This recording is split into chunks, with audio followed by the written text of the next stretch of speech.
Hello, je suis Armelle de Noni Academy Créalab. Bienvenue dans cette nouvelle vidéo où on va parler des modèles économiques rentables que vous pouvez choisir pour créer votre entreprise.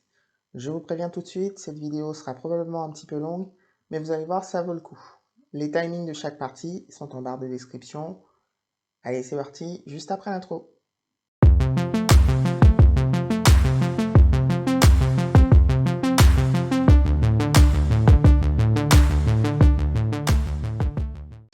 Le choix du modèle économique est un aspect très important dans la création de votre entreprise. De ce choix vont découler pas mal de décisions, la communication, le type d'offre, le budget. Un modèle économique, c'est concrètement la façon dont vous allez générer du revenu pour votre entreprise. Chaque modèle économique a ses spécificités et s'adapte plus ou moins bien selon le secteur d'activité ou l'idée d'entreprise, mais aussi selon les envies et les capacités du créateur. Donc, on va voir aujourd'hui concrètement les 8 modèles économiques que j'ai sélectionnés pour vous. J'arrive pas à parler. Et, et je vous rappelle que les timings sont en description. Ce sera à vous, bien entendu, de faire votre choix à la fin de la vidéo. Le modèle numéro 1, c'est le freemium. Alors, le principe de ce modèle, il est simple. Vous proposez un produit gratuit avec la possibilité de passer à une offre supérieure pour plus de services ou de fonctionnalités. À titre d'exemple, vous avez Dropbox. Dropbox, vous avez une offre basique gratuite. Et ensuite, si vous voulez plus de stockage, plus de fonctionnalités, vous passez à l'offre business. L'avantage de ce modèle, c'est que vos clients peuvent tester votre offre gratuitement. Et c'est plus facile pour vous d'acquérir des clients puisque l'offre de base est gratuite, donc n'importe qui peut s'inscrire. L'inconvénient, c'est que si votre offre elle est mal calibrée et qu'il y a trop d'avantages, par exemple, sur l'offre gratuite de base, votre audience ne verra pas l'intérêt de passer à votre offre payante. Le modèle numéro 2, c'est l'abonnement. L'abonnement consiste à proposer en fait une offre avec un paiement étalé dans le temps. On en a tous, que ce soit des abonnements mobiles, box TV ou box internet, etc., etc. L'avantage de ce modèle, c'est que vous avez des revenus réguliers, puisque vos clients vous payent tous les mois, en tout cas régulièrement, et vous fidélisez automatiquement jusqu'à la fin de la période initiale d'abonnement. Les inconvénients de cette formule, c'est que vous devez avoir une offre de qualité en amélioration constante, sinon vous risquez de vous retrouver à rechercher des clients tout le temps. Autre chose, les consommateurs sont de plus en plus réticents à s'engager dans un abonnement. Le modèle numéro 3, la vente directe, c'est-à-dire que vous maîtrisez la distribution de votre offre, vous ne passez par aucun intermédiaire, c'est vous qui expédiez vos colis. La production, elle, peut être en interne, vous pouvez fabriquer vous-même, ou en externe, vous pouvez faire fabriquer par un tiers, et dans ces cas-là, vous avez un stock. Toutes les entreprises qui vendent en ligne sur leur propre site internet fonctionnent sur ce principe, par exemple. L'avantage principal, c'est que vous gardez une grande partie de votre marge intacte. L'inconvénient, c'est que votre stratégie de communication doit vraiment être massive pour que vous soyez suffisamment connu. C'est l'élément principal, c'est très important pour que ce modèle fonctionne. Surtout si vous utilisez du référencement naturel pour votre site internet par exemple. Le modèle numéro 4, c'est la production en interne. Alors ça, le nom parle de lui-même, c'est simplement que vous allez produire votre offre vous-même, que ce soit du produit ou du service. L'artisanat, par exemple, le fait main, fonctionne sur ce modèle-là. Les avantages, c'est que vous gardez une grande partie de votre marge, ça c'est la première chose, mais en plus, vous maîtrisez le design et le processus de fabrication. Les inconvénients, c'est que ça demande un investissement de départ plus ou moins élevé selon ce que vous proposez comme offre, et puis vous passez une grande partie de votre temps à produire, donc c'est assez chronophage. Et pour terminer, votre revenu est limité par votre capacité à produire. Le modèle numéro 5, c'est le dropshipping ou production-distribution en externe. C'est pas mon favori, mais vous verrez qu'il y a des moyens de tourner la chose différemment. Là, vous faites produire votre offre par un intermédiaire, donc un fournisseur, qui lui va expédier directement en fait vos colis à vos clients. Donc ils produisent et ils expédient directement. Concrètement, sur ce modèle-là, les avantages, c'est que, bien entendu, vous n'avez pas à gérer la fabrication des produits, vous n'avez pas à gérer l'expédition des produits, vos efforts se concentrent sur la mise en place d'une boutique en ligne interface entre vos clients et le fournisseur, et vous vous occupez de la communication pour faire connaître votre offre. Selon le partenariat établi, l'investissement de départ est en général raisonnable. Les inconvénients, c'est que même si vous demandez des échantillons pour vérifier la qualité du produit, par exemple, vous ne maîtrisez pas ce que vos clients reçoivent à l'arrivée et vous ne maîtrisez pas non plus la qualité de l'expédition ou de la livraison. Si vous établissez un partenariat avec un fournisseur qui est peu scrupuleux, vous pouvez faire face à une clientèle mécontente suite à des problèmes de qualité produit ou de difficultés de livraison. Le modèle numéro 6, c'est l'affiliation. Alors, le principe ici est de proposer une offre qui sera promue et vendue par des tiers, donc les affiliés, en échange d'une commission. C'est en général un modèle qui complète bien la production en interne. Donc, moi, je prends l'exemple d'une société avec laquelle je travaille qui s'appelle 5Fins. J'utilise leur plugin pour la création de mes sites internet.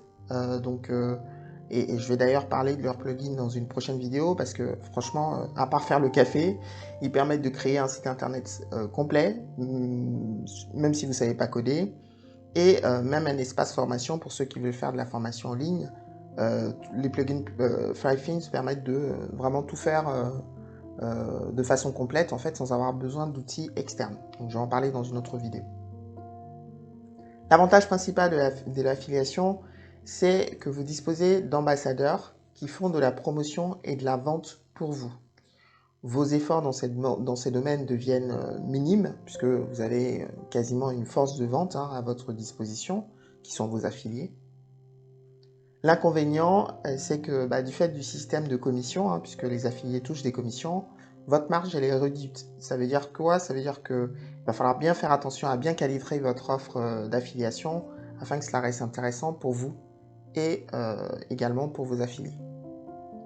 Le modèle numéro 7, c'est la publicité. Alors concrètement, l'idée ici, c'est vous n'avez pas de produit, vous n'avez pas de service. Vous proposez du contenu gratuit afin d'attirer une audience. Donc ça peut être via un blog, ça peut être via un site internet, ça peut être via une chaîne YouTube par exemple.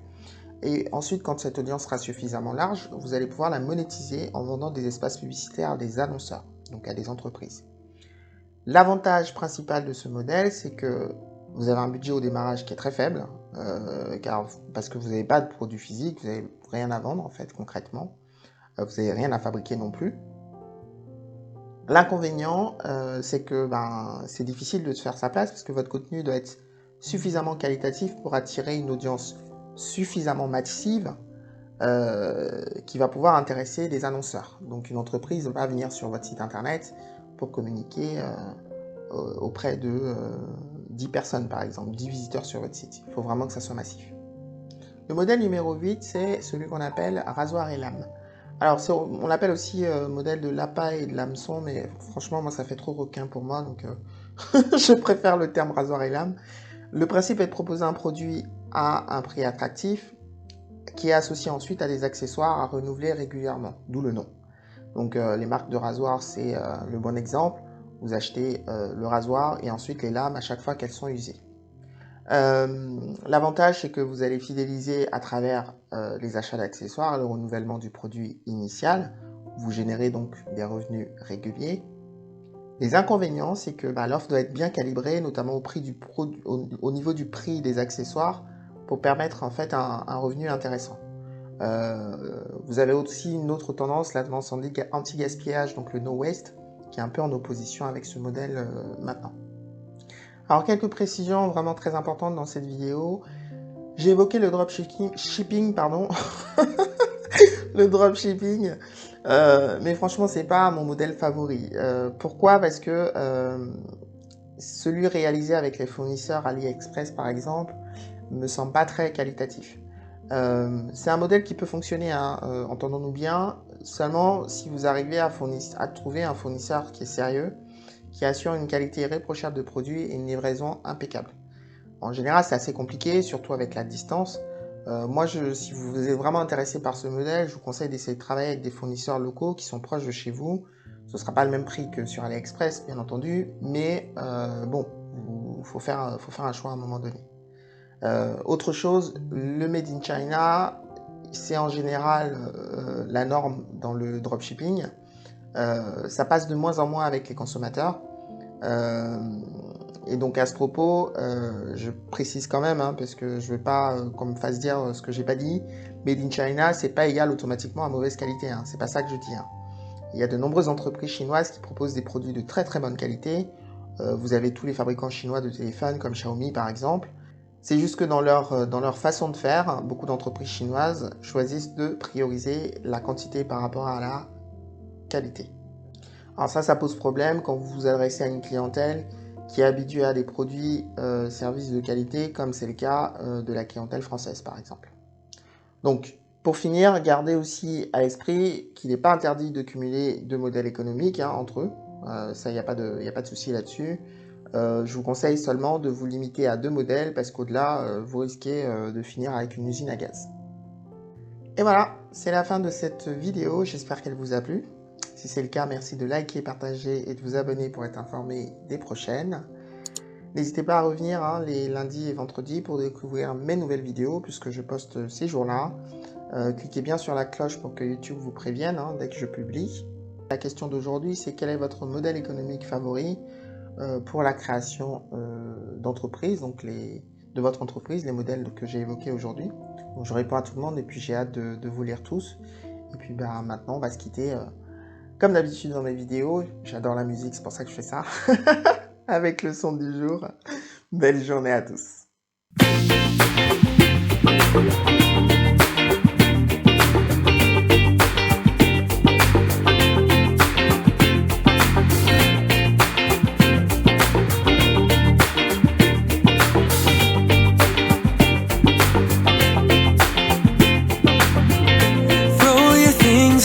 Tonight we'll go a different way, you and me.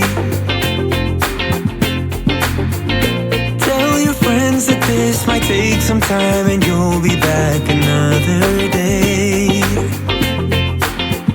I can see us breaking down the barrier. Oh yeah. With the speed of light we cross the stratosphere. Oh yeah.